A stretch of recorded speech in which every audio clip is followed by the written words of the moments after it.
Ustadz, ini kita bahas satu yang seru dan alhamdulillah tidak ada kata polemik, Ustadz. Iya. Nah, Ustadz, ada perbedaan nih, Ustadz. Ada yang ziarah kubur hanya berdoa, berapa saudara kita juga ada yang yasinan, baca Al-Fatihah, ngaji di situ. Nah, sebenarnya prosesinya seperti apa, Ustadz? Oke. Saya bahas kembali pada pernyataan hadis yang awal itu. Kuntu nahaitukum an ziaratil kubur ala fazuruha. Dulu aku pernah melarang kalian untuk melakukan ziarah kubur. Tapi sekarang ziarah kalian. Itu artinya dengan kalimat perintah yang begitu jelas di sini. Misalnya kayak apa namanya hadis-hadis yang lain, itu kan Rasulullah kadang tidak secara langsung melakukan perintah. Ini jelas-jelas beliau melakukan perintah dan dia menghapus pelarangan awal. Tidak ada nasakh dan mansukh di situ. Nah, kemudian Rasulullah justru menganjurkan dan beliau sendiri juga mempraktikkan. Maka dalam hal ini sebetulnya praktik tentang apa yang dibaca dan dilakukan pada saat ziarah kubur itu berarti dicontohkan langsung Rasulullah, dicontohkan oleh sahabat. Misalnya dengan membaca salam, assalamualaikum, ya ahli kubur. Karena di konteksnya di sini kita datang di awal, datang untuk mendoakan. Kedua langsung. Misalnya sudah sampai di sana juga nggak boleh adabnya kita duduk jongkok sembarangan di atas kubur. Ya, terus tidak boleh misalnya kita pipis sembarangan. Gitu. Kalau saya kan ke toilet, kalau misalnya di tengah-tengah itu gimana ya tahan. Atau ke toilet dulu lah bisa. Sebelum itu. Nggak akhirnya berarti kalau misalnya dia datang ke kubur adalah untuk prosesi peribadatan, makanya kan disarankan untuk berwudu dulu. Karena itu misalnya orang mau berodo, orang mau ziarah makam wali, sebelum masuk gerbang apa segala macam, dia melakukan wudu. Lalu setelah duduk manis, duduk di situ dekat kuburannya, dia berdoa, membaca surat yang dianjurkan dibaca di situ. Misalnya apa? Al-Fatihah. Lalu surat apa? Nah, perintahnya ada hadis yang menyebut kita disunahkan untuk membaca surat Yasin. Yasin. Lalu baca sholawat. Otomatis orang setiap habis sholat aja kita membaca sholawat sebagai rangkaian yang menjadi sunnah bagi doa yang kita panjatkan. Apalagi yang secara khusus kita datang ke makam. Bagaimana mungkin kita tidak menyatukan koneksitasnya dengan saklar sholawat? Maka itu pakai sholawat. Lalu juga pakai doa-doa khusus yang merupakan tujuan dari datangnya kita. Misalnya di situ ada berbarengan di samping kita berziarah ke makam bapak, almarhum bapak atau almarhum ibu, kita juga mendoakan kakek buyut dan ulama atau waliullah yang kita kenal di masa hidupnya berpengaruh besar bagi masyarakat. Kan berarti secara khusus melakukan tawassul. Karena ada pengkhususan itu. Lalu karena di Indonesia tradisi ziarah kubur kepada makam para wali, kemudian makam keluarga dan bapak ibu merupakan tradisi yang sangat kental, maka prosesi antara guru satu dengan guru yang lain ketika melakukan ziarah kubur, dia punya rangkaian doa atau sholawat yang masing-masing mereka sudah amalkan. Sering banget kan kita ziarah kubur misalnya ke makam Sunan Gunung Jati, Majelis Taklim dari Serang, rangkaian sholawatnya beda itu. Kemudian yang dari Bandung, ini beda lagi karena garis sanadnya dari ini. Kemudian saya datang dari Purwokerto, orang ngapak-ngapak gitu kan? Iya, ngapak-ngapak. Sholawatnya ada rangkaian yang logatnya pun juga beda. Yang sudah dijalankan oleh guru-guru mereka yang diamalkan menjadi sholawat menjadi pendidikan rohani di situ, bukan hanya tasliyah, bukan hanya hiburan kan berarti, tetapi juga rangkaian doa. Lalu habis itu tawasulnya apa saja? Nah, ini karena menyatukan sanad dan tradisi NU ya, tradisi NU-nya sudah kuat sehingga ada rangkaian tawasul yang masing-masing majelis dia punya rangkaian sanad yang berbeda. Misalnya ini orang Jawa Barat banyak yang aliran pakai Thoriko, Qadiriyah, Naksabandiyah, Suryalaya. Maka nanti ada tawasul yang ke Abah Anom, ke Abah Sepuh, ke Syekh Khatib Sambat, Syekh Tolhas, Abdul Karim Banten, lalu ke Syekh Khatib Sambas, terus langsung. Ketika misalnya dia orang Brebes atau orang Pekalongan, dari jalur sana dia pernah ngaji di Denanyar atau ngaji di di Tambak Beras, dia punya rangkaian sana, dia baca. Ini kalau menurut saya itu keindahan yang luar biasa, di mana berziarah kubur bukan hanya melulu kita merasakan vibe, sensasi lahir dan batin, nikmatnya kehusyuan dalam beribadah, tetapi juga pendidikan ruhani yang sudah tertanam bagi masyarakat Indonesia untuk mengajarkan tentang bagaimana kita harus ingat pada kematian di tengah kehidupan modern yang sangat hedonis, ya sangat materialistik. Dan mungkin juga saya katakan banyak, ya mungkin kayak kita sering ngobrol baru satu kitab, 2 kitab, itu pun juga Saroya langsung membuat fatwa tanpa harusnya mempelajari dulu. Ini kayak tadi yang Anda bilang, misalnya soalnya beda, mungkin dia punya dalil sanad sampai ke Rasul nih, mungkin bisa gitu kan Sate sebenarnya. Ya boleh jadi sampai Rasul atau tidak sampai Rasul, sampai ulamanya sendiri dia nggak sampai. Misalnya begini, biasanya mereka merujuk itu merujuk pada itu kan kelompok sebelah tercinta yang menganggap ziarah kubur tidak disunahkan, malah disunahkan syirik. Ibnu Taimiyah sendiri, Syekh Ibnu Taimiyah sendiri misalnya, itu tidak membuang kata berziarah kubur ketika kita berhaji. Justru kita disunahkan ketika berhaji, orang haji doang kan. Ada yang hajinya doang, pas Arafah doang katanya. Ya, salah, Ibnu Taimiyah dia menyuruh disunahkan untuk datang berziarah ke makam Nabi Nabawi di Madinah. Itu nggak pernah dibahas sama mereka. Karena kita datang ke Masjid Nabawi itu pada hakikatnya juga kan berziarah. Ya, benar. Berziarah kepada Nabi, berziarah kepada Nabi. Kita kadang sholat di samping sebelah kiri, entah di mana bagiannya. Karena Masjid Nabawi luas dan itu di tengahnya itunya ada posisi ada roboh di sana. Nabi. Maka bagaimana mungkin ziarah kubur dilarang? Itu disunahkan. Bahkan ini menjadi sunnah yang sangat penting dan disarankan betul-betul agar kita bisa mengingatkan kematian. Dengan ingat kematian kan berarti kita mengingat tentang tujuan kita diciptakan. Kembalikan kita pada kesadaran rohani agar ingat dosa, ingat salah, ingat kehidupan yang abadi, bahwa kalau kita melakukan pelanggaran terhadap norma agama, kalau kita melakukan kejahatan, ini akan disiksa di kubur, akan masuk ke neraka, nanti kita akan mati, kita akan terpisah jasad kita, kita akan dikerubung cacing-cacing tanah. Diingatkan begitu. Itu kan sebuah pendidikan rohani yang luar biasa.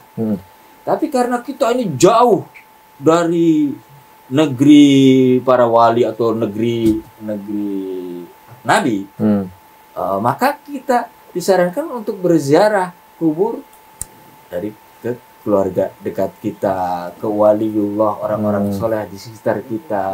Hingga akhirnya prosesi ziarah kubur ke makam wali menjadi semarak. Karena kita tidak mampu ke Saudi begitu mudah. Susah banget daftarnya kan. Di samping itu kan mahal. Nah, maka ada hal-hal lain kita bisa berziarah kubur ke makam para wali. Ini bagus buat kesehatan. Kesehatan rohani. Nah, tapi yang kita dia bisa tutup mati juga ada yang mensalahgunakan nih, Sat. Malah jadi syirik, bahkan di beberapa tempat malah jadi industri. Ada pernah dengar berita seperti jadi industri.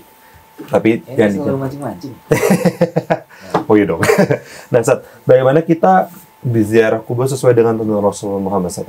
Ya, saya pikir masalah adab, masalah etika, sebetulnya masyarakat kita dengan tradisi surau, madrasah, masjid yang ada, sebetulnya telah memberikan rambu-rambu etika dalam berziarah kubur. Entah itu eksis dalam tradisi masyarakat Sunda atau Jawa, misalnya kata pamali, kata pamali itu sebetulnya hadis Nabi, kita dilarang duduk sembarangan di atas. Pamali itu gitu tuh. Iya, di atas kubur. Iya, nggak boleh kencing sembarangan di kuburan. Lalu orang Sunda atau Jawa menyebut kata pamali. Itu kan keren banget secara ngambilnya dari situ. Sebetulnya relate pada okay. ajaran Islam gitu. Artinya ini kehebatan para wali dulu memasukkan terminologi Islam dalam kehidupan nyata yang dipraktikkan secara turun-temurun tanpa kita menyebut itu poinnya, definisinya apa, tapi eksis dalam kehidupan nyata. Tuh, berarti agama begitu indah masuk dalam kehidupan nyata masyarakat kita. Bagaimana mungkin ini diharamkan dengan bid'ah? Akan bertolak belakang dari konsep peribadatan dan konsep tradisi masyarakat kita. Oke. Nah, berarti Ustaz, berarti balik lagi ke adat Ustaz ya, masalah ziarah. Dan kalau tadi di awal kan sama kita tanya tuh masalah perempuan gak boleh dan gak boleh berlebih-lebihan juga. Terus jadi bukan hanya perempuan, laki-laki pun juga. Laki-laki itu ketika berlebihan pun salah. Iya, walaupun Rasul pun waktu anak laki-laki yang meninggal juga beliau sedih, tapi tidak berlebih-lebihan. Ada tangisan, ada itu. Soalnya jenggotnya basah waktu itu kalau di hadisnya. Nah, Ustaz, ada pernah dengar nih Ustaz, katanya kalau orang tua kita sudah meninggal, katanya di malam Jumat ya akan datang. Nah, dan melihat perbuatan kita dan segala macam itu sebenarnya seperti apa, Ustaz?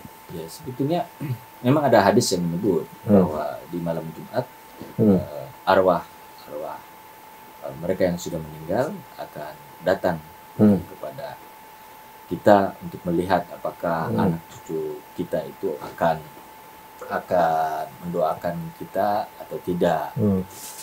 Tapi dianggap doif sehingga orang mensalahkan. Tapi dalam konteksnya sebetulnya ayat Al-Quran menyebut satu misalnya bahwa para syuhada, orang-orang soleh itu tidak meninggal, yang hanya adanya kematian jasad, maka secara otomatis mereka hadir bukan hanya malam Jumat, mana ada hari bagi ruh. Ya. Lalu Allah yatawaffat anfusina mautiha wallati lam tamut fi manamiha. Allah menggenggam jiwa seseorang saat matinya. Dan Allah menggenggam jiwa seseorang yang masih hidup saat tidurnya. Ya karena tidur jiwa tuh lagi digenggam sama Allah. Kalau memahami konteks ayat ini berarti selesai. Ya betul. Cuman jangan langsung lihat dibilang wah enggak ada hadisnya ini. Hadis yang lain, coba belajar dari konteks yang lain. Misalnya kan ada menyebut hadis bahwa ketika anak Adam itu meninggal dunia maka terputuslah amalnya kecuali 3 perkara. Satu, anak soleh yang mendoakannya, ilmu yang bermanfaat, sama apa? Sedekah jariah. Sedekah jariah bisa macam-macam sedekahnya. Nanti ada koneksitas yang tidak bisa putus. Lalu juga artinya tidak hanya juga buat anak-anak yang soleh kepada orang tuanya yang punya hubungan darah, tapi kaum muslimin wal muslimat itu kita sebut gitu. Karena kita saudara bukan nasab, ada saudara ideologis dan iman ya. Yes, exactly, absolutely, you are right. Habis itu juga tentang amal jariah. Kalau kita menyebut amal jariah, kadang itunya kepada kotak amal. Hanya itu saja, kan salah ya. Lebih salah. Sekarang kayak Kris loh. Iya, udah nggak daging lagi nih. Amal digital udah. Amal digital, apalagi sekarang pakai AI kan. Waduh. Jangan-jangan nanti ya banyak hal yang dilakukan oleh AI, kitanya nganggur AI aja. Sholat pakai AI, selawat pakai AI. Udah lebih selesai, lebih canggih, bacaannya lebih khusyuk, lebih canggih. Agak serem kali. Jadi yang berubah itu form kan, bentuknya, tapi esensinya. Maka dari ziarah kubur kita memahami juga ketika konteks malam hari tadi. Loh, malam hari di zaman Rasul dengan malam hari di zaman sekarang kan beda. Tidak begitu menyeramkan. Malah kuburan para wali terutama yang terkenal itu menjadi tempat healing yang luar biasa. Oh, udah lagi dikejar-kejar debt kolektor. Misalnya, lagi dikejar-kejar debt kolektor. Nah, dia nggak punya sandaran lain. Orang tuanya nggak bisa bantu, sahabatnya nggak bisa bantu, tetangganya nggak bisa bantu, kawan dekat di kantor nggak bisa bantu. Wah, dia minta bermunajat kepada Allah, berdoa kepada Allah di malam hari. Oh, ternyata masih belum juga dia. Oh, datang ke kuburan agar mendapatkan sensasi lebih. Dia minta kepada orang yang soleh agar bertawasul, agar minta didoakan. Tetap mintanya kepada Tuhan. Maka hampir semua proses yang saya sebutkan tentang doa dan amalan ziarah kubur yang ada di majelis taklim, madrasah, pesantren, pasti rangkaiannya meminta kepada Allah. Nggak ada yang minta pada makhluk, nggak ada yang minta pada kubur, nggak ada. Kalau tabarruk, ya memang dianjurkan bertabaruk, mencari berkah, ini dianjurkan. Gitu. Nah, ini seru banget. Ustaz, bukan hari Jumat saja. Sebenarnya boleh kapanpun juga Ustaz, datang ke kuburan. Saya kalau hari Jumat juga, kalau semua orang datangnya hari Jumat nggak. Beliau datangnya juga bukan hanya di malam Jumat doang tadi ya, udah fix ya. Orang tua ini ya. Iya. Ini berarti satu ilmu yang baru kan, mungkin banyak dari kita tahu. Oh, cuma malam Jumat. Malam Kamisnya maksiat. Ketahuan kok nggak datang tuh. STMJ tadi. Sholat terus maksiat jalan tuh. Yang ketawa either pelaku atau STMJ warung. Nah, Ustaz, kalau kita lihat fenomena ini saat ziarah kubur Indonesia, especially dekat either mau Ramadan atau mau Lebaran. Terus sebenarnya dianjurkan atau tradisi kultural, Ustaz? Sebetulnya ada anjuran itu, tapi tidak secara spesifik, secara spesifik. Tetapi saya melihatnya bukan hanya pada perdebatan dianjurkan secara hukum atau tidak ya. Tapi secara kultural itu keren banget loh, keren banget. Misalnya Bang Torik rumahnya di mana? Jakarta. Oh, misalnya punya kampungnya di Cirebon, ya nggak? Oh, selama 2 tahun, 3 tahun nggak pernah pulang. Oh, mencari kayak Bang Toib, mencari nafkah buat anak istri luar biasa sampai nggak ingat bapak ibunya. Giliran ingat pulang ke Cirebon, bapaknya sehari 2 hari meninggal. Habis itu dia nggak pulang-pulang setahun dulu karena bapak ibunya udah nggak ada di Cirebon misalnya. Siapa yang menyadarkan kembali tentang ruhaninya, tentang kematian? Yang selama ini dia terlunta-lunta di jalan dengan belantara kota yang begitu gelap. Siapa? Kalau bukan batin kita mengingat pada kematian. Nah, lalu dia ingat, pas Lebaran, Allahu Akbar, Allahu Akbar, terenyuh. Kalau dia pergi ke kuburan, berziarah kubur, kan lebih dahsyat itu. Akan lebih dahsyat. Ada nilai ibadah ya. Nilai ibadahnya, siapa bilang orang kita naik motor aja ibadah, apalagi datang ke kuburan bapak ibu kita, mendoakan mereka. Itu menjadi wahana, media, dan bahan bakar untuk mendekat kepada Allah. Dan bisa jadi ziarah kubur lebih mulia daripada mengejar diskon Lebaran ya, Ustaz. Ya. Kita istirahat dulu, jangan kemana-mana.